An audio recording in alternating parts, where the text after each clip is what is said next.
Well,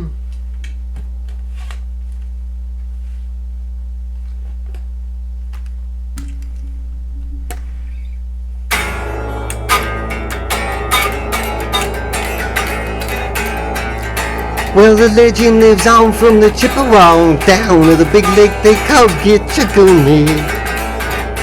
The lake, it is said, never gives up her dead when the skies of November turn gloomy. With a load of iron ore, 26,000 tons more than the Edmund Fitzgerald weighed empty. That big shipping crew was a bone to be chewed as the gales of November came early. The ship was the pride of the American side, coming back from some mill in Wisconsin. As big freighters go, she was bigger than most, with her crew and good captain well seasoned. Concluding some terms with a couple of steel firms when they left fully loaded for Cleveland. And later that night as the ship's bell rang, could that be the north wind they've been feeling? Well, the wind in the wires made a tattletale sound as a wave broke over the railing. And every man knew, as the captain did too, 'twas the witch of November come stealing.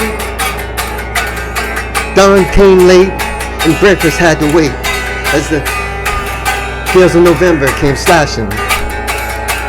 When afternoon came, it was freezing rain in the face of a hurricane west wind. When supper time came, the old cook come on deck, saying, "Fellas, it's too rough to feed ya." At 7 p.m. the main hatchway caved in, and he said, "Fellas, it's been good to know ya." The captain wired in that he had water coming in, and the big ship and crew were in peril. And later that night, as his lights went out of sight, came the wreck of the Edmund Fitzgerald. Does anyone know where the love of God goes when the waves turn the minutes to hours? The searchers all say they'd have made Whitefish Bay if they put 15 more miles behind.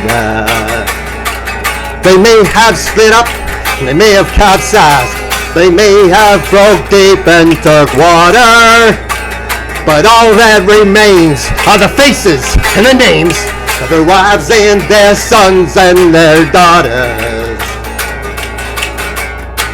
Lake Huron rolls and Superior sings in the rooms of her ice-water mansion. Michigan steams like a young man's dreams. Oh, its islands and bays are for sportsmen. And further below, Lake Ontario takes in what Lake Erie can send her.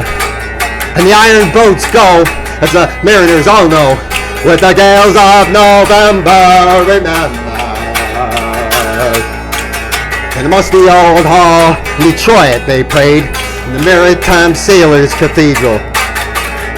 The church bell chimed until it rang 29 times for each man on the Edmund Fitzgerald. The legend lives on from the Chippewa on down of the big lake they called Gitchagumi. The lake, it is said, never gives up her dead when the skies of November turn gloomy.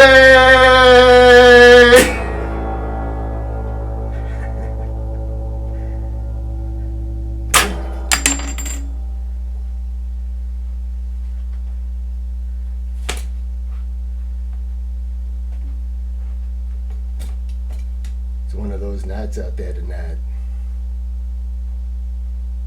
They're out there. They're out there. And they've been out there too long because the lake hasn't frozen yet. And it's into January. To hell with November. They're out there. You don't know fear.